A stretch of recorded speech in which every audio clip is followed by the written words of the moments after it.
eighth consecutive budget speech, Finance Minister Nirmala Sitharaman exempted annual income of up to 12 lakh rupees from income tax. She has also rejigged the tax slabs and announced several schemes. But what does the opposition think of this budget? Joining us now is a senior Congress leader and former Finance Minister, Mr. P. Chidambaram. Mr. Chidambaram, thank you so much for your time.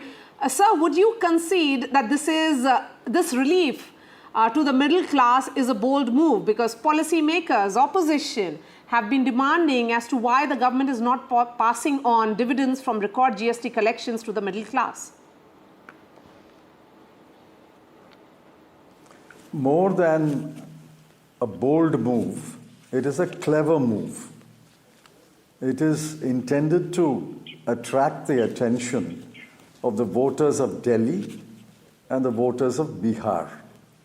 I have no complaint about the relief given to 3.2 crore tax-paying income tax filers. Mark my words, only 3.2 crore income tax filers actually pay tax.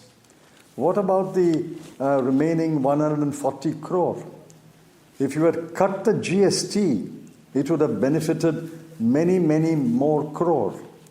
If you had cut the prices of petrol and diesel, or reduce the taxes on petrol and diesel, that would have benefited millions of people. If you had increased the Maganrega wages, it would have benefited millions of families.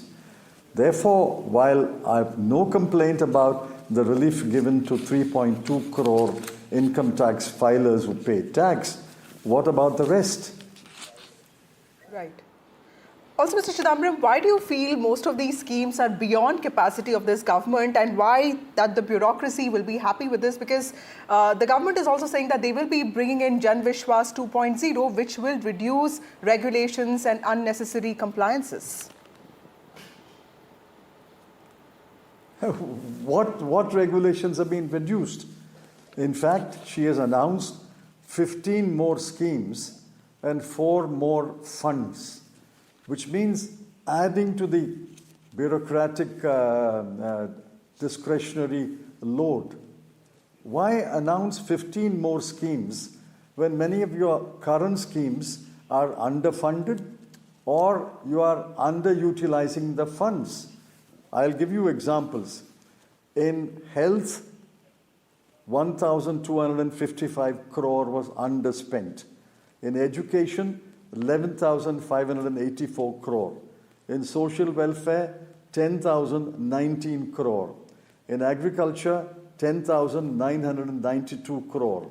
In rural development, a whopping 75,133 crore. Urban development, 18,907 crore. You are not able to spend the money on the programs that you announced with great fanfare last year. Why add another 15 programs?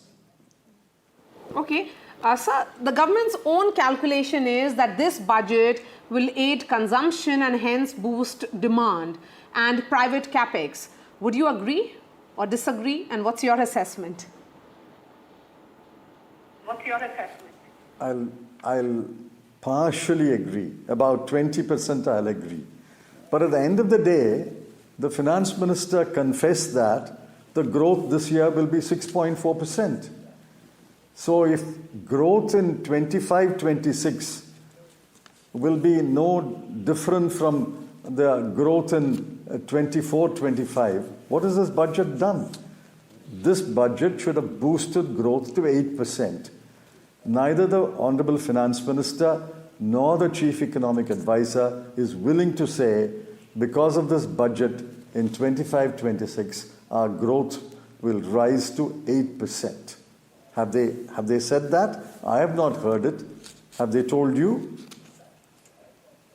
Mr. Chidambaram, also this is being seen as a pro-middle class budget. Politically, do you think it is a risk, or do you think it presents an opportunity?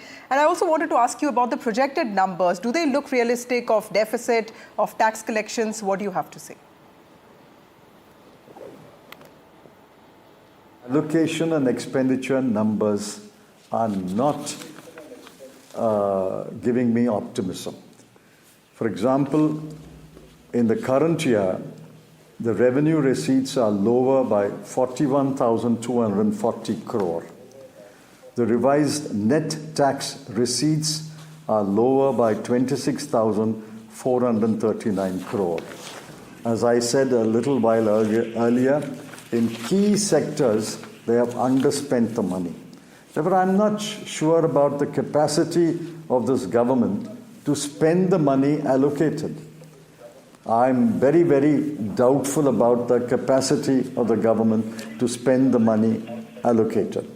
And there are programs in Poshan, Jal Jeevan Mission, National Social Assistance Program, Pradhan Mantri Gram Sadak Yojana, Crop Insurance Scheme, Urea Subsidy, and PM Garib Kalyan Anna Yojana. Look at the numbers. In each of these numbers, there is a vast difference between the budget estimates made last year and the revised estimates announced this year.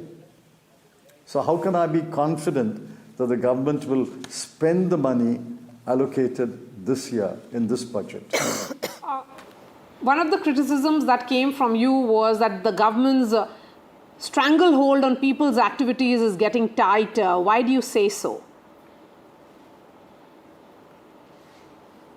So because in past programs, current programs, they have not been able to achieve their objectives. Then why announce I counted 15 new programs and schemes. I counted 4 new funds. If you count more carefully, there may be more. 15 new programs and schemes have been announced.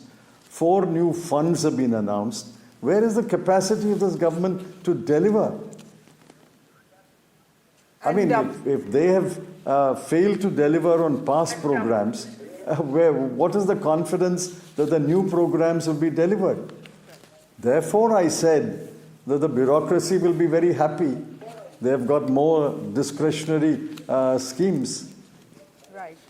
Also, Mr. Chidambaram, there has been a little concern over private investment not picking up. Do you think the budget adequately addresses that concerns? Because the finance minister also announced this investment friendliness index today, and she wants states to be more competitive. Do you think that is one silver lining that you can agree upon? The Honorable Finance Minister for the last 2 years has been pleading with the private investor, cajoling the private investor. In one meeting, she even warned the private investor. Now, if pleas, cajolery, and warnings have not had any effect so far, what will a budget have any effect? The environment is not conducive to private investment because if you read the economic survey, there are too many regulations, too many layers of regulation, as the chief economic advisor said. And the agencies are so empowered, they have actually been weaponized. Nobody wants to do anything which will bring them into contact with the government. Therefore, people are going abroad and investing. They are moving their businesses to Singapore. In fact, wealthy people are settling in other countries. You have to create an environment. And for that, you have to deregulate. Get out of the way is the most sensible advice given by a chief economic advisor in the last 10 years. Get out of the way.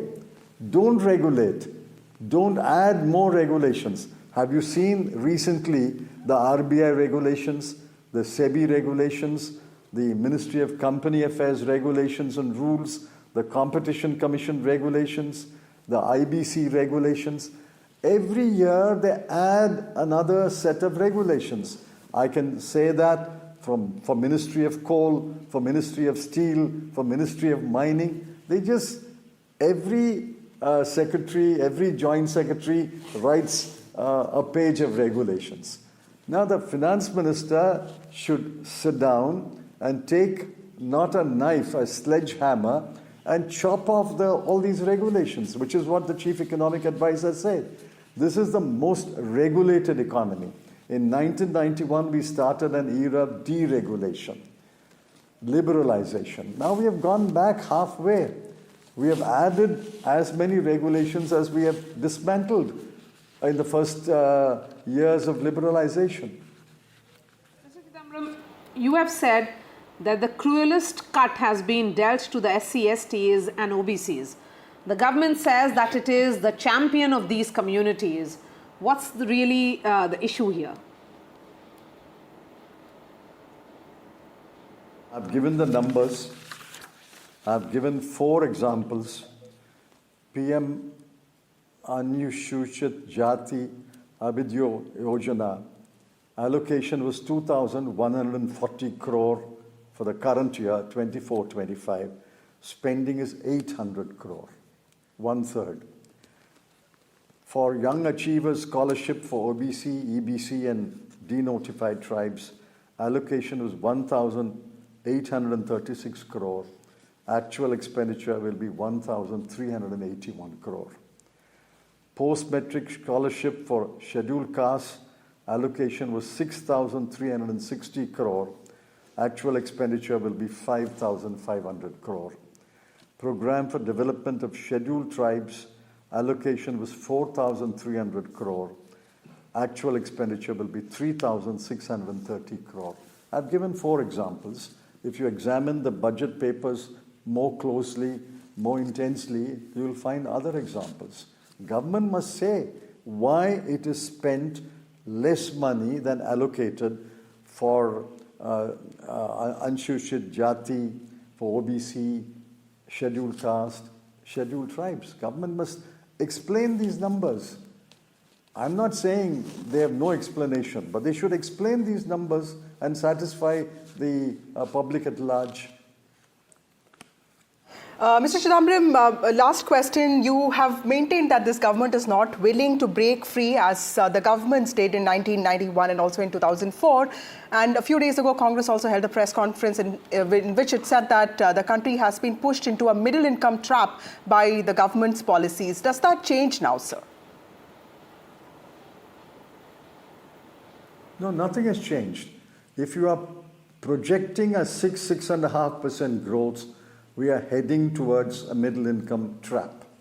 We have to grow at 8% and sustain it over 15-20 years. It is not as though this country has not achieved 8% plus growth. We have achieved it in the past. In 3 plus 1, I think 4 or 5 years, we have achieved 8% growth. Now technology is a help. Therefore, we should aim at 8% growth and sustain 8% growth. But the government does not seem to have the confidence that we will raise the growth rate to 8%. If the government does not have any confidence, why would the private investor have confidence? All right, Mr. P. Chidambaram, pleasure speaking to you, sir. Thank you so much for your time here on NDTV. Thank you.